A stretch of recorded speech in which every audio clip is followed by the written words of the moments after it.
nous mesurions à quel point nous sommes vulnérables de ce point de vue. Alors, c'est toutes ces questions ensemble sur lesquelles nous devons avoir ou nous devons projeter un regard prospectif pour dire voilà ce qui nous est arrivé, voilà ce qui a pu nous menacer, comment devrions-nous faire pour que dans 1 an, dans 2 ans, on ne le souhaite pas, mais que si ces mêmes crises se répètent, que l'Afrique puisse trouver ses solutions endogènes, pouvoir faire face tout en restant stable, tout en restant dans la paix et tout en conservant sa souveraineté. Quand la crise alimentaire est venue, il a été observé que 11 pays sur le continent africain pouvaient connaître des troubles sociaux qui allaient découler sur une instabilité politique du fait de la rareté du pain ou des céréales. C'est la raison pour laquelle le président Macky Sall a pris son bâton de pèlerin à l'époque et parti rencontrer le président Poutine pour imaginer des solutions qui permettraient d'ouvrir les ports d'Odessa et sur la mer Noire pour que ces céréales puissent être convoyées pour empêcher cette crise. Alors, pouvons-nous accepter de vivre de façon permanente sous cette menace-là, qui est une menace exogène et qui a des conséquences endogènes et qui peut emporter nos États et déstabiliser nos sociétés? Voilà la pertinence de la réflexion à laquelle nous allons nous engager. Et comme je l'ai dit, comme ce forum est une libre agora où chacun viendra développer ses idées, partant de sa connaissance, partant de son expérience, partant de ce qu'il profile à l'horizon pour le continent en tant qu'expert, je suis convaincue que ces questions-là seront traitées de la façon la plus profonde, de la façon la plus rigoureuse pour permettre aux décideurs qui ont passé la commande de ce forum de pouvoir en tirer les meilleures conclusions et de profiler les politiques à venir au bénéfice de notre continent. Merci encore pour cette question pertinente. Bon, donc nous avons encore quelques minutes. Il y a Adrien Maroc de AFP qui avait posé la question. Bon, je ne sais pas si vous pouvez projeter pour ne pas traverser les caméras. Oui, bonjour Madame le Ministre.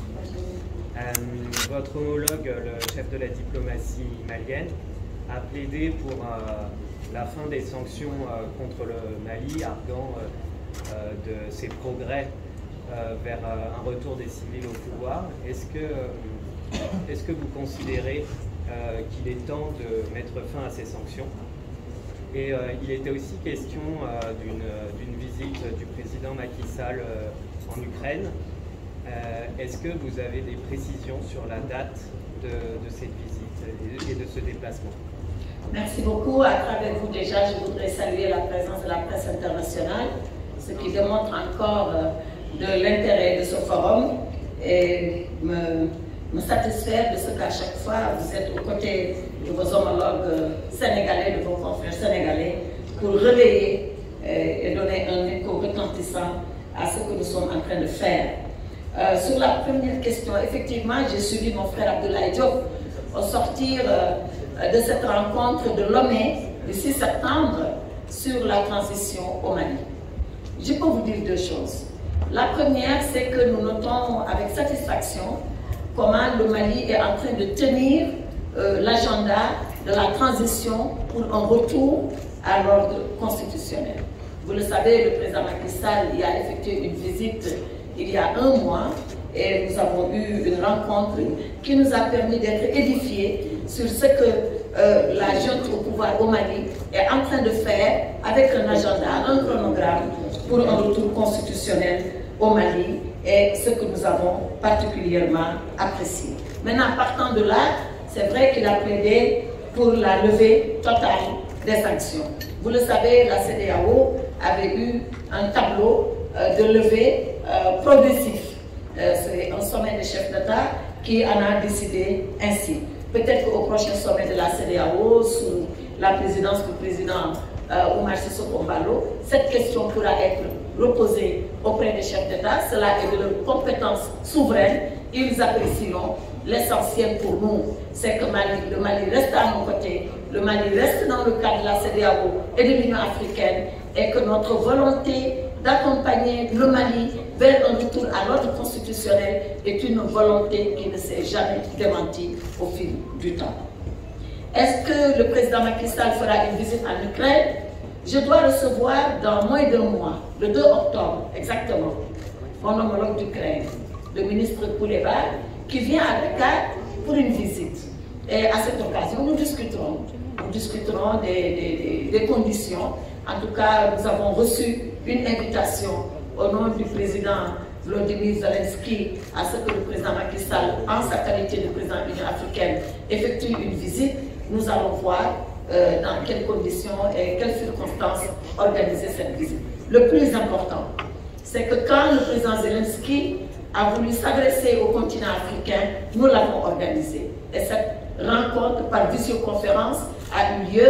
Il s'est adressé à l'Afrique, il a posé ses problèmes aux chefs d'État africains qui ont eu l'écoute la plus attentive par rapport à ces demandes et à ces requêtes. Mon homologue va arriver dans moins de 2 mois. Nous continuons les discussions. Le tout se fera par la voie diplomatique. Et quand ça sera le moment, le président Macky Sall effectuera cette visite. Gaston était le premier à lever la main. Donc Gaston Massali, journal Libération. Bonjour Madame la Ministre. Bonjour Gaston. Oui, Madame la Ministre, si on voit le thème de cette année, ça recoupe presque d'une part le thème de l'année dernière où on a parlé de la crise post-Covid. Cette année, on parle des chocs exogènes. Alors, j'aimerais savoir, est-ce que tous les problèmes de l'Afrique aujourd'hui sont liés à des crises exogènes ou pas? Parce que moi, je crois que dans certains contraintes du pays, du continent, il y a des crises au moins endogènes qui aussi font qu'il y ait l'objet de sécurité dans certaines localités. La deuxième question, Madame la Ministre, c'est de voir, ça fait 8 éditions aujourd'hui que nous organisons ce forum de paix et de sécurité. Au début, il y avait beaucoup plus d'engouement de plusieurs chefs d'État africains qui participaient, notamment lors des premiers et deuxièmes forums. Mais de moins en moins, on remarque la présence des chefs d'État. Est-ce qu'on peut s'attendre cette année à plus de présence des chefs d'État africains? Merci. Je propose, Madame le ministre. Donc c'est moi qui organise le forum, c'est pour ça que les chefs d'État ne viennent pas. Je vais vous proposer de prendre la dernière question pour répondre aux deux, pour une question de temps. Laissez-moi répondre à Massali, parce que lui, je le connais, de faire ça. Alors, la première question, et vous avez raison, est-ce que les crises, elles ne sont que exogènes? Bien sûr que non. Alors, on ne va pas jeter le bébé avec l'eau du bain. Ce n'est pas parce que nous parlons de crise exogène que nous allons masquer nos propres difficultés. C'est vrai qu'il y a des difficultés qui nous sont propres à nous, des difficultés propres à l'Afrique. Et notre responsabilité, c'est de regarder effectivement ces difficultés, d'identifier leurs sources ou leur origine avant de pouvoir apporter le vrai traitement à la racine de ces problèmes-là. Mais, cela dit, vous savez à quel point la communauté internationale déjà, elle est même interdépendante. Que ce qui se passe en France peut avoir des répercussions au Sénégal et vice-versa à partir de ce moment. Et vous l'avez dit, comment se fait-il que le thème de l'année dernière et le thème de cette année se rejoignent? Mais parce que nous sommes dans un monde perturbé. Et comme le forum, c'est un forum international, c'est un forum qui se tient à Dakar mais qui parle au monde, nous ne pouvons pas faire comme si le monde il est tranquille, comme si le monde il est beau, comme si le monde il est gentil, et dire qu'il ne se passe rien. Non, il se passe beaucoup de choses. Et il se passe des choses graves. Et c'est la raison pour laquelle ce forum, chaque fois, pour être en phase avec les difficultés et l'actualité du moment, ce forum se réajuste en fonction de ce qui se passe dans le monde. L'année dernière, je rappelle que nous étions tous là masqués. Personne ne voyait le visage de l'autre. On était en plein Covid. Et quel était le souci des décideurs? C'est comment nous sortir de la Covid sans que nos économies ne soient emportées. Comment nous sortir de la Covid sans que nos États ne soient emportés. Comment nous sortir de la Covid en soignant nos concitoyens, en faisant qu'ils restent debout et en santé, en bonne santé. Voilà quel était le défi. Et il fallait poser le problème et essayer de trouver la solution.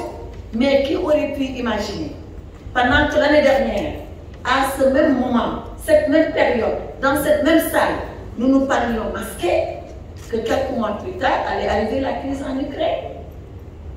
avant la crise en Ukraine, qui peut me dire ici s'il savait que tous les fertilisants venaient de là-bas? Personne. On avait nos engrais, on mettait dans nos champs, mais personne ne savait d'où venaient les engrais. Quelques rares spécialistes pouvaient maîtriser cela. Qui pensait que si le port de Odessa est bloqué, que le monde allait courir vers la famine? Peu d'entre nous. Mais alors, est-ce qu'aujourd'hui, à Dakar, pendant que nous avons vécu cela, pendant que nous avons frôlé l'instabilité et notre perte de souveraineté à cause de tous ces problèmes, nous allons dire, bon voilà, il y a des crises internes, donc nous ne parlons pas de l'Ukraine, non.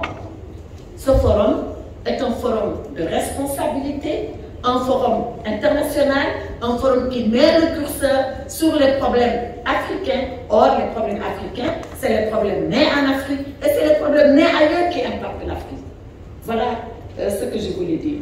Maintenant, votre deuxième question encore, Massali, je l'ai mise où? Oui, plus de présence. Attendez, Massali. Si pendant des années, 10 années, mais vous n'allez pas inviter les mecs, quand vous invitez des chefs d'État cette année, vous en invitez d'autres l'année prochaine. Parce que le président Macky Sall veut que ce forum soit ouvert à tous les continents, qu'il soit ouvert à toutes les langues et qu'il soit ouvert à toutes les personnalités qui peuvent nous apporter quelque chose sans complexe ni de supériorité, encore moins d'infériorité. L'année dernière, pour reprendre le forum, parce que c'est celui-là que j'ai vécu, vous dites oui, les invités se sont amusés.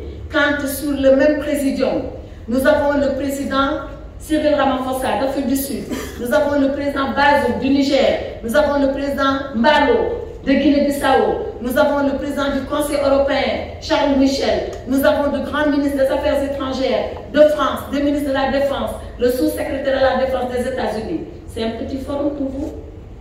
C'est de petits invités? Alors, si vous dites non, l'affaire est close. C'est comme ça que marche le forum. Et cette année, on aura encore des chefs d'État, on aura de grands experts, on aura de grands ministres, on aura. Et le forum sera aussi retentissant que les éditions précédentes. Si vous nous aidez, vous les communicants. Merci. Bon, je voulais prendre une deuxième question, mais vraiment, d'accord. Vraiment, on est arrivé à la limite du tournoi, vraiment, on ne pourra plus. Parce qu'on nous avait dit, on finit avant 18h, on a pu consommer, on a pu consommer. C'est pas possible. Non, je pense qu'on aura d'autres occasions. On a des événements avant le forum avec Madame le ministre qui va répondre à d'autres questions. Vous le connaissez comment ça se passe toujours. C'est un combat entre vous et nous. J'étais de l'autre côté par la Oui. C'est une dérogation. Non, pas de dérogation. Franchement, un journaliste ne demande pas de dérogation. Il force la parole si on lui donne pas. Au début, ni pendant. On est juste au début. À la conclusion, c'est-à-dire à la fin du forum. La question est de l'édition. Nous sommes à la 8e édition. Oui. À quoi a servi cette édition? C'est ce que je dis. À la fin de la 8e édition, nous vous donnerons toutes les conclusions, tout ce qu'on a tiré des 7 premières éditions. C'est pour qu'on se réserve pour la fin. Madame le ministre, je n'ai pas besoin du micro, c'est Assad Diop de Sous-Info. Vous avez parlé tantôt de choc exogène. Ventre que n'a point d'oreille. Monsieur le général Abdoulaye Cissé l'a dit tantôt, nous avons remarqué qu'il y a une jeunesse africaine. Cette Afrique-là a une plus grande population jeune. Aujourd'hui, parmi les facteurs de vulnérabilité se trouve l'économie. C'est-à-dire beaucoup de jeunes sont dans le chômage, qui sont dans une situation de vulnérabilité. Alors, dans le cadre de ce forum-là, est-ce que vous avez prévu d'inviter la communauté scientifique africaine, sinon mondiale, pour réfléchir et donner des voies de solution? Oui, bien sûr. Et je parle sous le témoignage du général Cissé. Rappelez-vous l'année dernière, au forum de l'année dernière, on a même fait intervenir la jeunesse africaine qui a posé directement les questions au chef d'État. La jeunesse est une question fondamentale et permanente dans ce forum. Donc, à l'instar de tous les autres forums passés, cette année encore, la jeunesse sera au cœur des préoccupations. Elle va elle-même relayer ses propres préoccupations et demander aux chefs d'État les solutions qu'ils ont imaginées pour cela. Il en sera ainsi et il y aura une sorte d'interaction entre les chefs d'État et la jeunesse africaine. Croyez-moi, on le fera. Merci beaucoup, Madame la ministre. Merci. Oui, d'accord. Alors tout ça, mais ça on le réserve pour la fin. Ça va être pour le